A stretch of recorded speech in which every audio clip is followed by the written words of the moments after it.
instead, so that we don't leave any later than we hoped at about 7. So this will be very different. The first 2 sessions were on the history of the Dutch Reformed Church, and now we're just going to talk about one person who was involved, heavily involved in the way we now see the Dutch Reformed Church. One of the most important Christian figures of the Dutch Reformation, his influence is worldwide, was Abraham Kuyper. And this is a photograph of him. It's a copyright-free photo, so I didn't have to pay anybody for it. It was taken in 1905 when he was about 68 years old. And when I first saw his photos, I thought, that looks like John Houseman. I don't know if you guys know who the actor John Houseman was from the movie The Paper Chase. I think he played a lawyer or a teacher. And then he did all the Smith-Barney commercials in the 1980s that you probably remember. Smith-Barney makes money the old-fashioned way. They earn it. That's him. When I first saw that, I thought, that's John Houseman. But no, that's Abraham Kuyper. Some writers say that Abraham Kuyper is the most influential Christian theologian after John Calvin. So that's a pretty strong compliment. And he has a few nicknames, or had a few nicknames while he was alive, but people still call him sometimes Father Abraham or Abraham the Mighty. I don't call him any of those, and I don't pretend to be an expert on him. In fact, I've only known about him personally for about the last 3 years, but I quoted him in some of my early books. I just didn't know who he was or why he said good things. All I knew was that I liked what he said. Now I know more about him. So I'm just going to give you a brief introduction to his life and his work. So we'll start with a summary of his life, and then we'll go into more detail about why he is so popular and famous. Abraham Kuyper was born in Holland on October 29th, 1837. So if we had our conference tomorrow, it would be his birthday. 185 years ago, he was born. His father was a pastor of one of those state-run Dutch churches that we just learned about, and he liked the status quo. He didn't like to get into trouble, but that was a trait that he did not pass on to his son. His son seemed to enjoy getting into trouble with the Dutch state church. One good thing, though, about his father especially was a strong knowledge of the English language, and this helped Abraham Kuyper grow up with a good knowledge of English, and that helped him to write books and even go to America to speak and spread his ideas. When he was born, though, he had 2 older sisters already, and his oldest sister said that when he was born, they called him Little Bram, and so that was his nickname as he grew up, was Little Bram, short for Abraham. But his head was so huge that his family was worried that he had encephalitis, water on the brain. So they immediately took him down to a famous German professor doctor and had him examined. And the German doctor said this, "Bewahr, das ist alles Gehirn." Now, for those of you who don't know what that means, it means, goodness gracious, it's all brain. So he did not have encephalitis, he just had a monstrous big brain head. His family lived in a 3-story row house near the sea and on a port. And little Bram wanted to grow up to be a soldier. So, not a soldier, a sailor. So he spent a lot of time on the docks. But he also enjoyed his father's preaching and wanted to preach himself. So he would steal or borrow, I guess steal, his father's cigars and go down to the port and give them to sailors if they would listen to him preach. And he'd give his little 8-year-old sermon in exchange for cigars. But at age 10, he made a profession of faith, repenting of his sins. And in part, that may have been influenced by the fact that while he was growing up, 4 of his sisters died in those 10 years. So he was very accustomed to death and perhaps feared it for himself. Abraham was homeschooled until age 12 when he attended high school, which was to prepare for going to university. And he started at the University of Leiden at age 18 in theology. And although he did very well and he received his BA degree with honors, his college years stole his faith. He lost his faith almost entirely. The professors at the University of Leiden were entirely intellectual rationalists. They did not believe in miracles. Therefore, they did not believe in the Bible. The Bible's just a bunch of great stories. So in school, Kuyper became a modern liberal, and he literally cheered when their new professor in 1860 said that Jesus could never have risen from the dead because everyone knows miracles are impossible and irrational. And he and his friends got up and clapped at this new professor denying the resurrection of Jesus. He won a gold medal at the university for having the best essay. And what's interesting is that his essay was largely focused on John Calvin. But he got the gold medal because he disagreed with Calvin on almost everything. So the professors loved it. So it was basically an anti-God sovereignty essay on attacking John Calvin. He hated the idea of God being sovereign, and he spent several years hating it. What Abraham, though, studied to become a pastor, but he wanted to be a liberal, modern, rationalist pastor. One little thing that helped him a little was when he got a fiancée. Her name was Johanna Shea. His fiancée gave him a Christian novel for his birthday, and the novel helped him see that mere rationalism can't help you, and how the church could be a force for good in the world. And he said that novel impacted him for the rest of his life, that at least he saw how the church could be a model for good in the world. But he married Johanna Shea in 1863, and his father installed him as a pastor in the church at Beesd. And over the next 18 years, his wife bore him 8 children, 5 sons and 3 daughters, in the years 1864 to 1882. But in his second year as pastor at Beesd, he would go out and visit parishioners. He heard that there was a big group of people who were not coming to his church, even though they were members. They were skipping his sermons and having their own Bible studies at home on Sunday mornings. And he was kind of angry about that. And he talked to the elders, and they called them malcontents. They said these people are all malcontents. So he went to meet them one day, and they refused to let him in the door. So he was rather confused. What are these people doing as members of my church, and they won't talk to me? Well, they finally got one young peasant woman to talk to him. They said, look, we at least have to tell him why we're not coming. And he's not a believer, so we need to explain the gospel to him. So they put this one young lady up to him, and when he came to see her, she explained the problem. She boldly witnessed to him. She told him about the power of the resurrected Jesus Christ and warned him that his immortal soul was going to hell because he didn't believe in the gospel of Jesus. Well, he was shocked. One of his own people told him he was on his way to hell.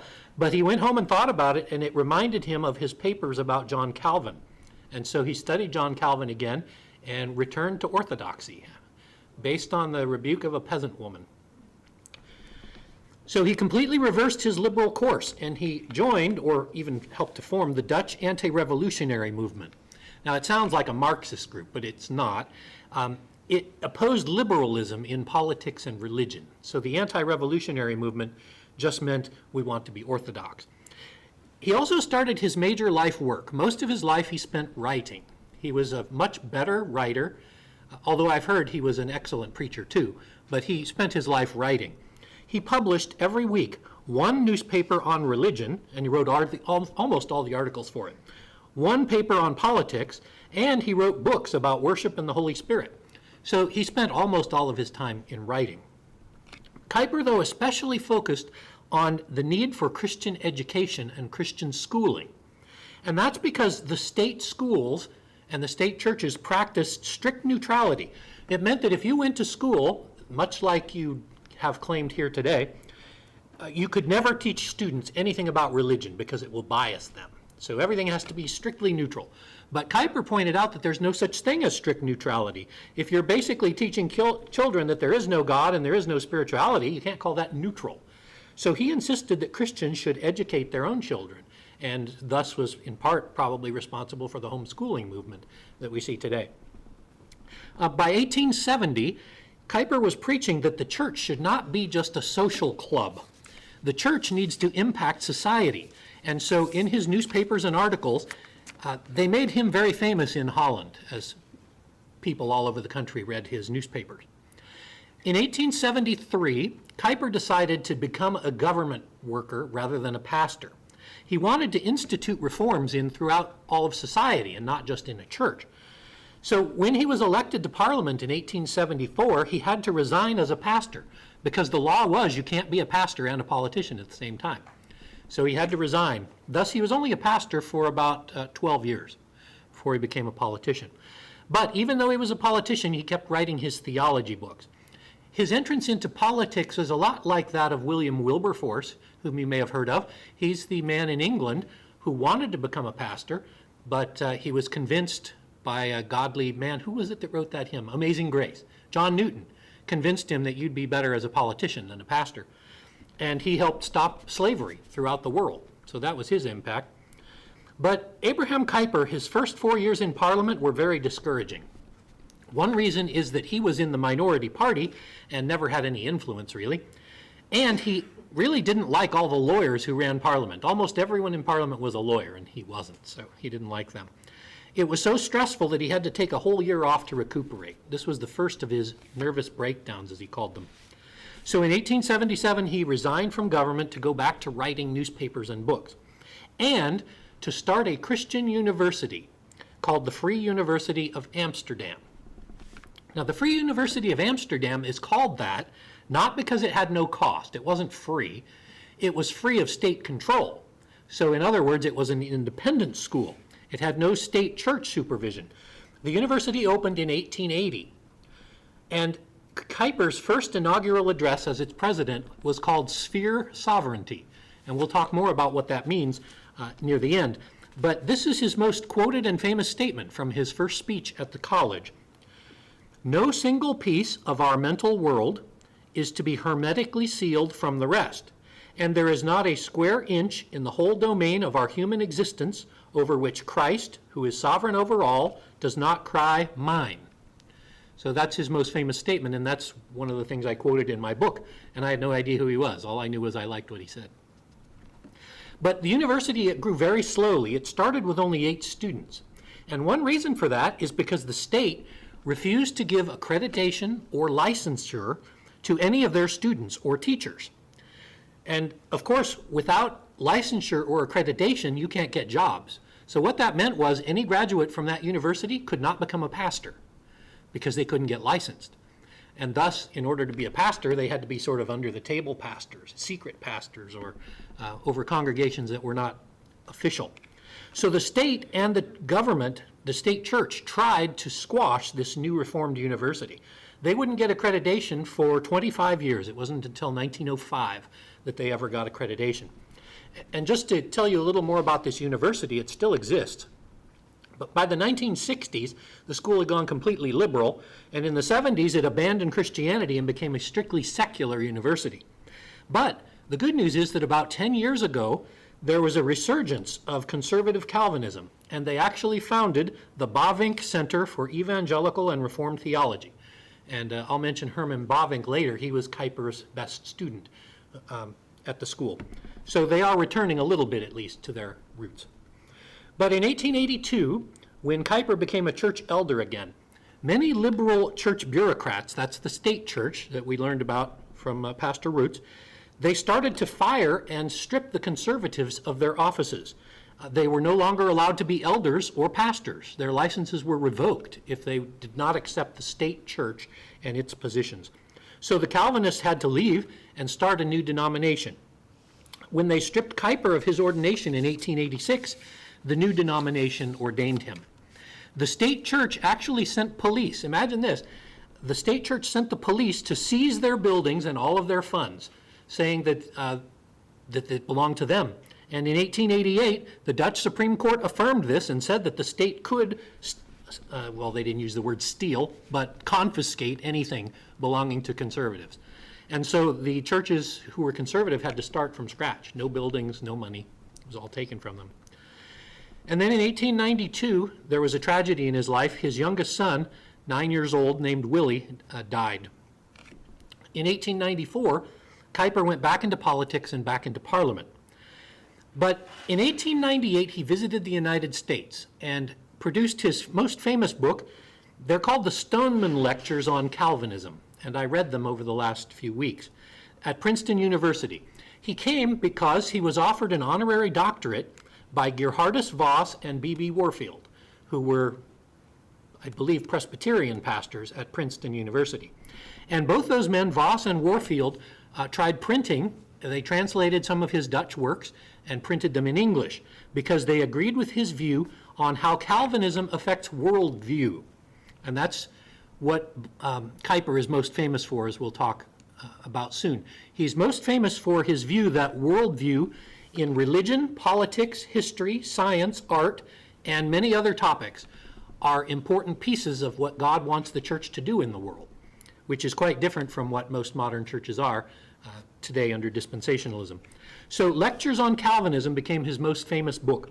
And during this visit to America, he also visited the president, William McKinley. And what he said about William McKinley was, he is not a famous statesman, but he is a good man of prayer. I thought that was interesting. But McKinley was shot by an anarchist just 2 years later, one of the assassinated U.S. presidents. Well, when Kuyper returned to Europe in 1899, he and his wife left for a vacation in Germany when he was 58 years old. And as I understand it, he went to a doctor. He often went to German doctors. And while he was there, his wife died in the hotel room of a sudden sickness. So when he returned, he found his wife was dead. So 3 of his daughters moved in with him to help take care of him and his work. And for the next year, every week, he wrote an essay or a meditation about his wife's death.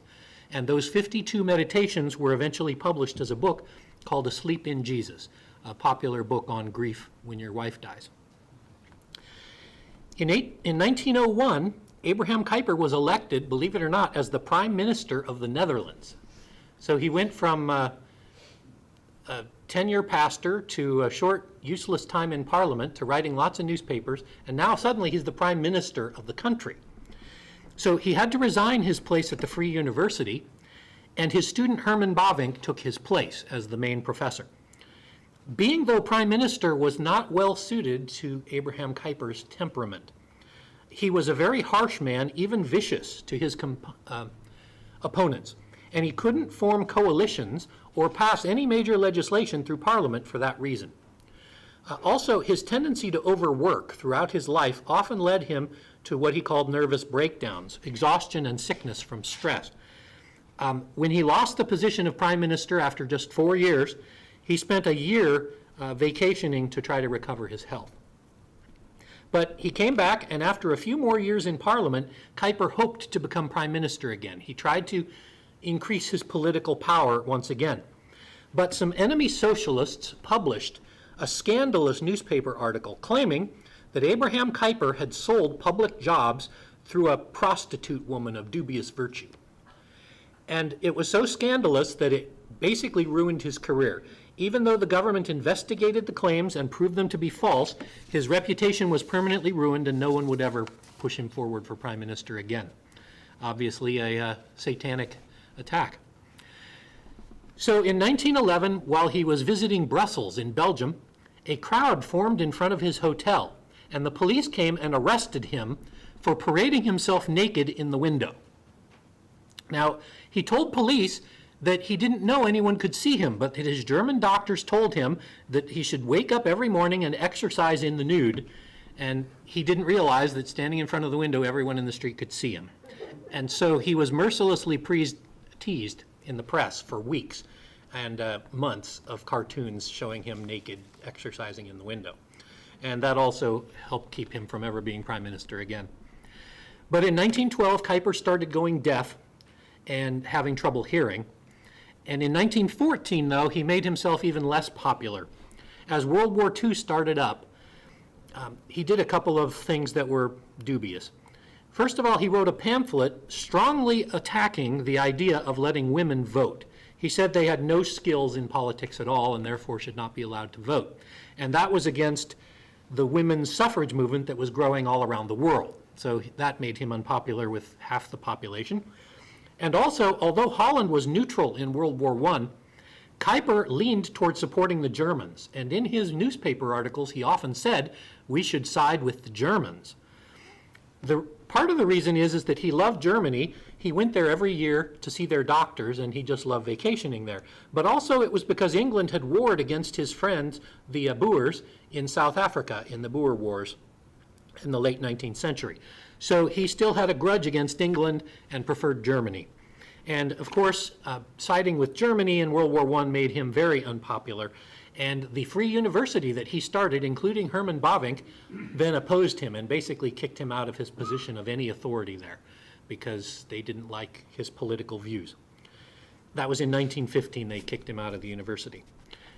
Even though he was chastened politically, he continued to write, and he continued to serve in Parliament until 1920. He died on November the 8th, 1920, at the age of 83. Everyone knew that his famous or favorite song was Psalm 89, so the whole crowd of 10 to 20,000 people sang Psalm 89 at his funeral and burial. Today, even today, not all of his writings have been translated from Dutch to English. We just came out, I should say the United States just put out a 12-volume set, and they think that that might be half or a third of what he wrote. There's one bibliography of 3 volumes that lists all of the 2,000 things that he wrote. So Kuyper's main legacy is writing. Although Abraham Kuyper had a great influence on the church, he did have some major flaws, just like all Christians, you and I also have. One flaw was his constant overwork. He overtaxed his mind and his body. At least 3 times in his life, he had to spend a year off of work entirely because he had nervous breakdowns. And even more often, he got depressed and sick, and so that overwork was not a wise thing to do with his talents. One of the other lifelong liabilities of Kuyper was his sharpness and anger to anyone who disagreed with his views. It seems that the older he got, the less tolerant he became. Kuyper did not like to be contradicted ever. He often fired or rejected previous friends over seemingly small offenses. Some of his co-workers called Kuyper a man with an iron will, a thick skin, and a rock-hard head. He had disciples but no colleagues. The Queen of the Netherlands worked behind the scenes to have him ousted as prime minister because she couldn't stand him. It's kind of bad if the prime minister can't talk to the Queen civilly, you know. His own family asked him, "Why are you so harsh with your opponents in public when you're so kind to them in your home?" And he said, "It is my responsibility to warn the world about the pernicious errors whenever they appear." So he seemed to think that he was that God appointed him as the world master of pointing out errors. Perhaps because he spent so much time writing. You realize that writing is a private business, and you can get away with almost anything in writing. It's that you couldn't say to somebody's face. It's a lot like social bloggers today on Facebook and social media. It's real easy to type nasty stuff and flame people who you'll never meet. And I wonder if that didn't happen to Kuyper. The more time he spent alone, the less time he was kind. And this is in fact related to the main flaw in Kuyper's character that I believe is that after he left the pastorate to become a politician, he almost never again went to church. He stopped attending church almost entirely. He used his Sunday mornings. The reason we know this is because one of his son's best friends lived with them for years and discovered that only his wife and kids went to church. He stayed home to write. Here's what the man wrote. Kuyper stopped attending church on a regular basis.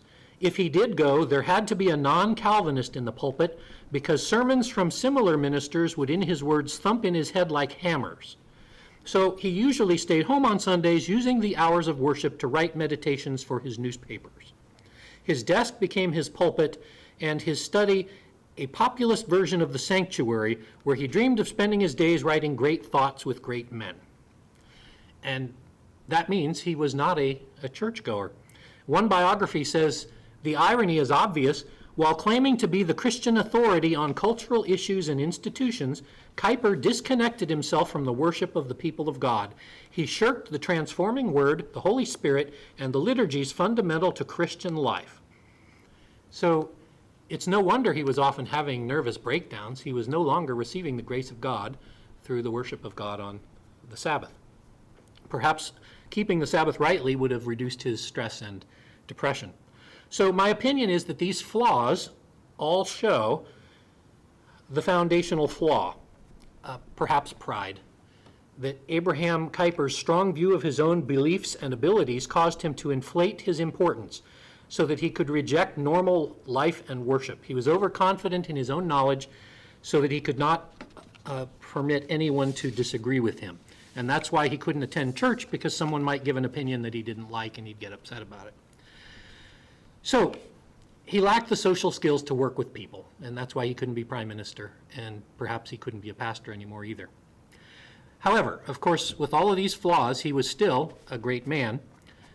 And certainly sometimes God does call theologians or pastors to larger duties at a national or even international scale. Think of John Calvin, George Whitefield, William Wilberforce, or even R.C. Sproul. These are examples of Christians who have made a bigger than local impact. You've heard about them and they've traveled. But they also maintained a gracious spirit, which perhaps Kuyper did not. But there's much excellent truth found in his writings, and his legacy is now called Neo-Calvinism, which just means the new version of Calvinism or updated Calvinism. Now, we don't have time to discuss all the points of Neo-Calvinism, but of all the points I've read, I like all of them except for one that insists on presuppositional apologetics. And I don't necessarily disagree, but I don't know that I agree. We'll just say I'm uncertain on that. But basically, Kuyperianism boils down to the belief that Jesus Christ rules everything, not just human souls. Therefore, the creation, the arts, politics, science, families, nations, everything should be working toward making the kingdom of God in subjection to Christ. Now, the difference is, of course, you may have heard of theonomy. He was not a theonomist. He did not believe in creating a church state. What he believed was creating what he called sphere sovereignty.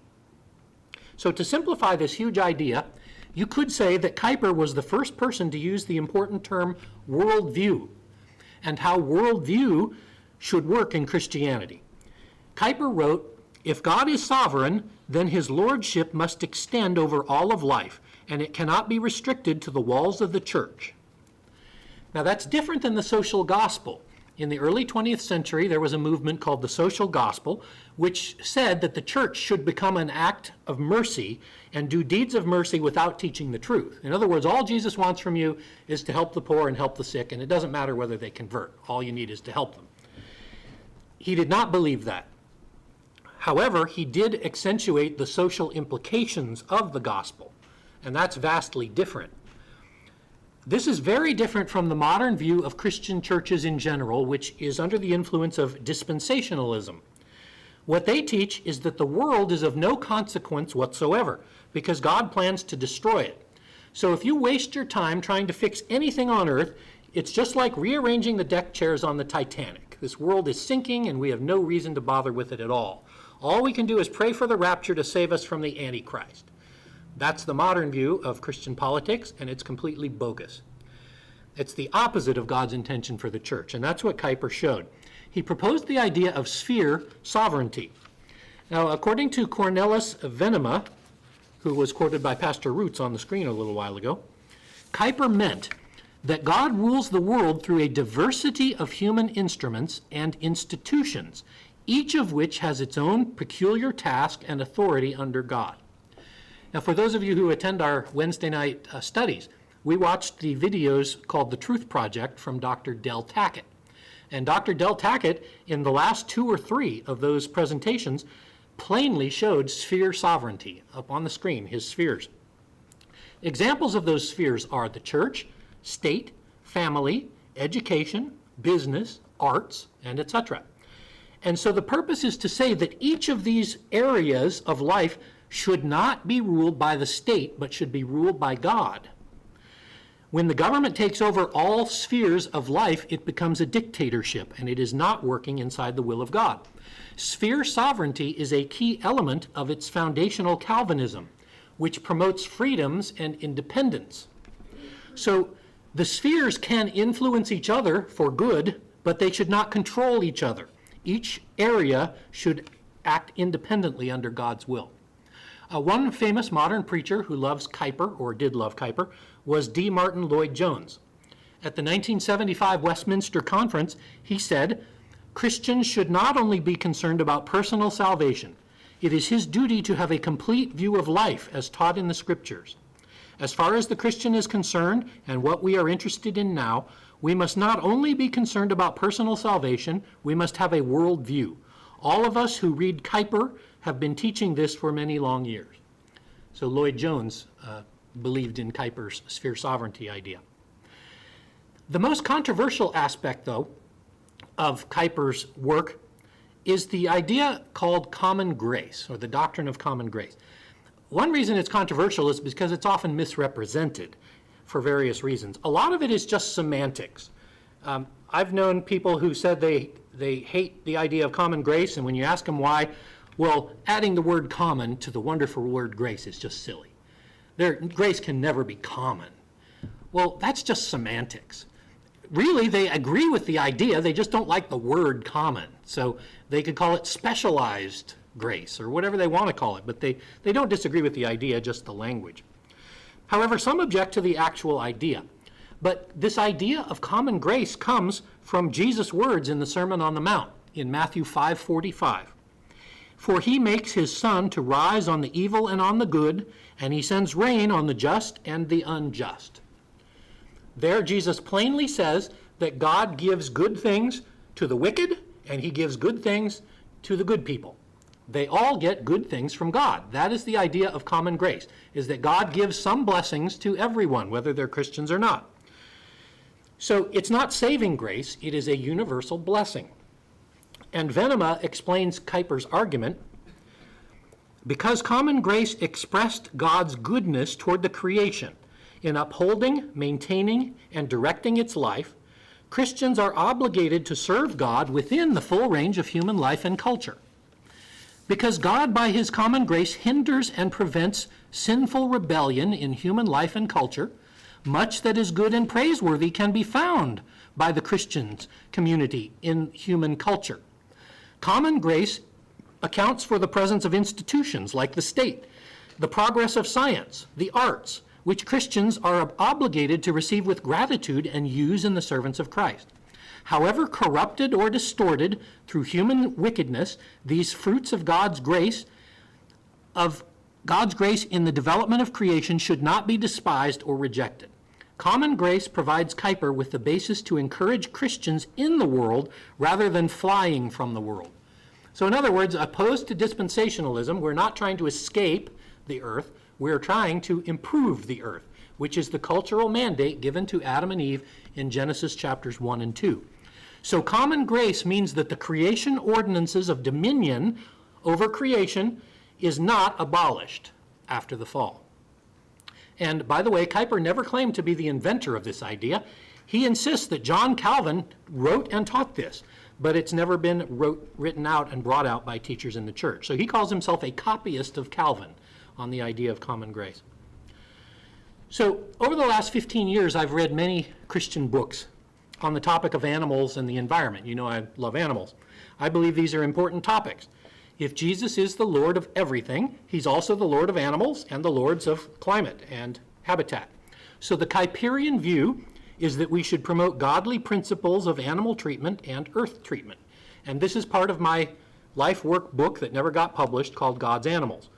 And this is also how we ended up as a church joining the URC in a very strange way. When I sent my book to get for a doctorate at Whitefield Theological Seminary, the pastor, or the president, Dr. Kenneth Talbot, read my thesis of 1,200 pages and said, "Oh, I didn't know you were Kuyperian." And I said, "What's a Kuyperian?" I'd never heard that term. And he said, "Well, you quoted him a couple times in your book, Abraham Kuyper." And I said, "Oh, what's a Kuyperian?" "Well, somebody who believes like you do." So I went and started reading Kuyper. And at the time, when our church was beginning to look for a denomination to join that we could participate in locally, I searched for Reformed Kuyperian churches, and up came the URC. And so that's when I traveled up to visit the classes, and we started our process of joining this denomination. So it all came around because somebody called me a Kuyperian, and I didn't even know what it meant. Kind of ironic. If I was more of an expert on Abraham Kuyper, I would be more daring and I would open the floor to questions. But the truth is, I don't know a whole lot more than I just told you. So instead, I refer you to Pastor Roots, who will answer all questions on Kuyper. Thank you. We'll take our break now for, I can't see the clock without my glasses. Oh yeah, I finished pretty early. So let's take a 15-minute break.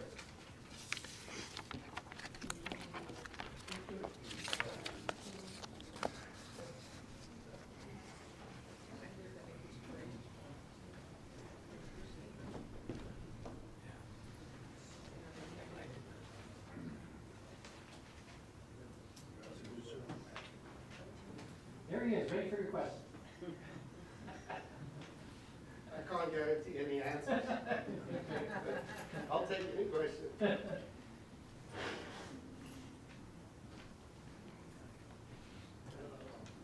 I'll learn. Huh?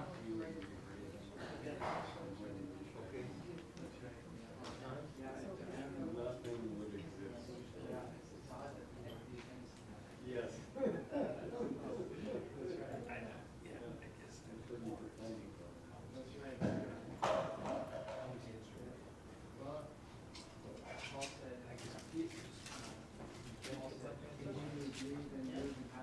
Yeah. And he was quoting Greek philosopher. There's common grace too. Greek philosopher can come up with truth.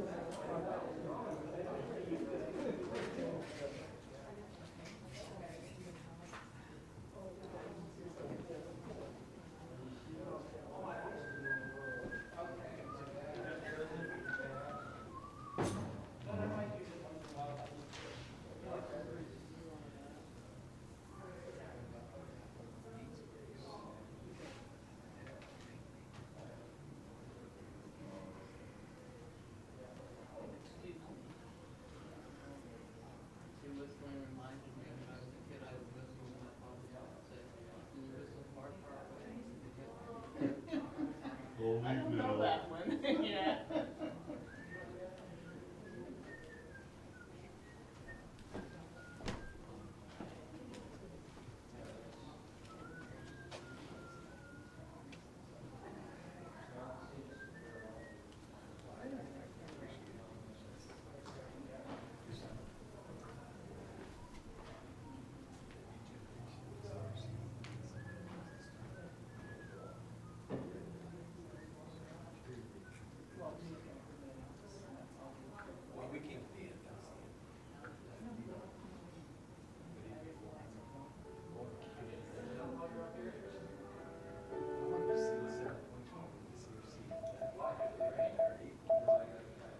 You know, there used to be the atomic clock. You could call the number, and it would go ping, ping, ping, and they give you the time.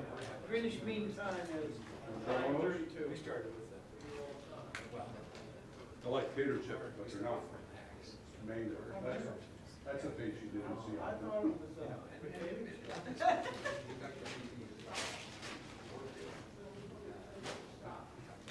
Costco had that. Flamin' hot Doritos. Oh, no, you go. I had some at Costco.